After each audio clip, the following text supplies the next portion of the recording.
भगवान प्रकट हुए, भगवान ने कहा मैं तुम्हारी तपस्या से बहुत प्रभावित हूं, वरम ब्रूहि, वरदान मांगो। तो उनका पत्नी चाहिए, तो आंसू निकल पड़े कि मेरी प्राप्ति, मेरे दर्शन का फल है।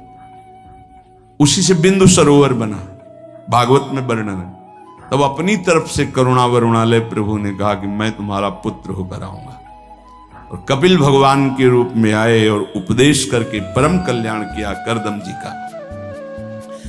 सकाम भक्त जो लौकिक पारलौकिक विषयों की मांग पे मांग प्रभु से करते रहते हैं, वो भक्ति करते ही इसीलिए हैं कि ये करूंगा तो ये मिल जाएगा, ऐसा करूंगा तो ये मिल जाएगा। दूसरे हैं निष्काम भक्त, ये मीठे हैं।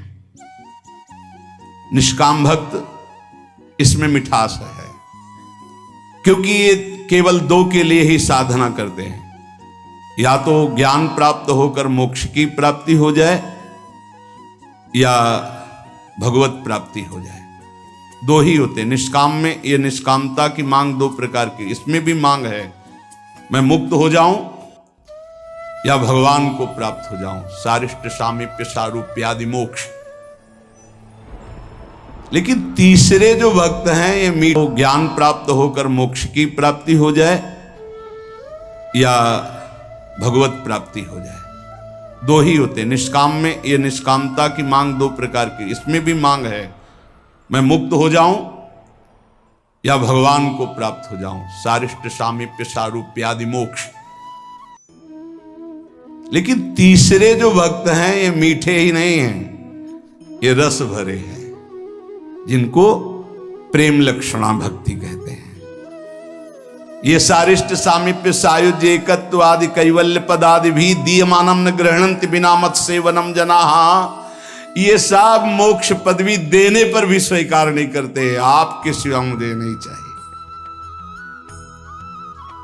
इनका जो स्वरूप है सदा सर्वदा प्रेमोन्मत्त रहते हैं। सकाम भक्त मिठास नहीं, निष्काम भक्त मिठास युक्त, क्योंकि मोक्ष पदवी अखंडानंद, भगवत प्राप्ति परमानंद। लेकिन इनसे भी बढ़कर के जो दीयमानम न गृहणन्ति बिना मत सेवनम जना, वो प्रेमी भक्त वो रसोन्मत्त रहते हैं। प्रेमी भक्त वो प्रेम रस सीधाम वृंदावन प्रदान करता है, गुरुदेव प्रदान करते हैं, प्रेमी महाभागवत जन प्रदान करते हैं। वो किसी भगवान से किसी भी तरह की कोई चाह नहीं, न मोक्ष की न भगवत प्राप्ति की, कि हमारा कल्याण हो जाए, मंगल हो जाए, और आप हमें नहीं। बस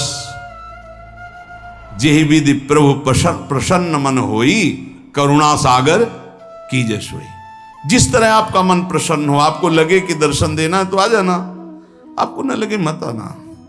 बस हम रो रो करके आपके नाम को पुकारते रहेंगे, आंसुओं से भिंगो भिंगो कर नाम जपते, राधा राधा राधा। हमें कुछ नहीं चाहिए, आपको आना हो आ जाना, आपको ना आना हो, हम रोते रहेंगे, पुकारते रहेंगे, ये हमारा विषय है। पर वो आप स्वतंत्र हो। जे विधि प्रभु प्रसन्न मन होई, करुणा सागर की जैसे। ये बहुत ऐसे भक्त भगवान को अधीन कर लेते, क्योंकि भगवान का एक नाम है प्रेमाधीन, प्रेम के अधीन हो जाने वाले। सृष्टि स्त्यंत कारणीम ब्रह्म विष्णु शिवात्मिकाम सायाति संज्ञाम भगवान एकेव जनार्दन। हमारे प्रभु ही जब सृष्टि रचना का समय आता है तो ब्रह्मा रूप धारण कर लेते हैं, पालन करने के लिए विष्णु रूप धारण कर लेते हैं, और विनाश लय करने के लिए रुद्र रूप शिव रूप धारण कर लेते हैं। इसलिए हमारे प्रभु महान जगन नियंता हैं। ऐसा भाव उपासक के जब हृदय में आ जाता है तो किसी अन्य का आश्रय नहीं लेता, अन्य का आश्रय नहीं लेता। सही बात मानो, माया का बड़ा प्रभाव है। आप सोचो इस जगत में कितने धनी होंगे, जितना त्रिभुवन में आप धन देख रहे हैं कुबेर जी के एक खजाने के कोने में रखा है। अपार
रहे हैं।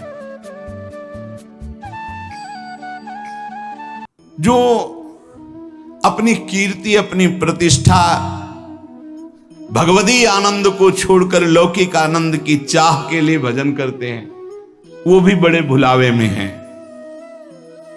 सच्चा उपासक सर्वत्र भगवान को देखते हुए, सब में भगवान को देखते हुए, कोई चाह न रखते हुए निरंतर भगवान की प्रसन्नता के लिए भजन करते हैं। इससे मेरी प्रिया जो प्रसन्न हो जाए। जब हमारा भजन का मतलब क्या है? पुकारना, राधे श्याम, राधा वल्लभ, राधा राधा राधा। हम पुकार रहे हैं, अपने स्वामी का स्मरण कर रहे हैं।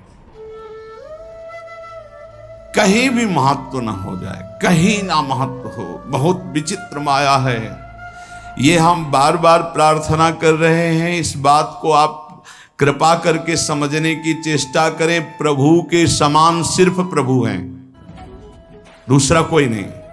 इतना बात समझो, प्रभु के स्थान पर कोई ना आ जाए।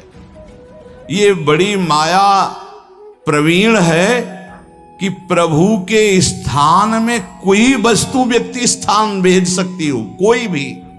बस आपकी चतुरता इसी में कि प्रभु के स्थान में केवल प्रभु रहने चाहिए। ये आप देख लीजिए। इसकी पहचान है कि जब वो प्रभु से बढ़कर कोई वस्तु बना के माया भेजेगी तो प्रभु को भूल जाओगे आप। आपकी दृष्टि में जहां प्रभु से बढ़कर हुई तहां प्रभु को भूल जाओगे। प्रभु को भूल गए तो अभी आपकी भक्ति बहुत ही कमजोर है। अब आप ये देख लीजिए,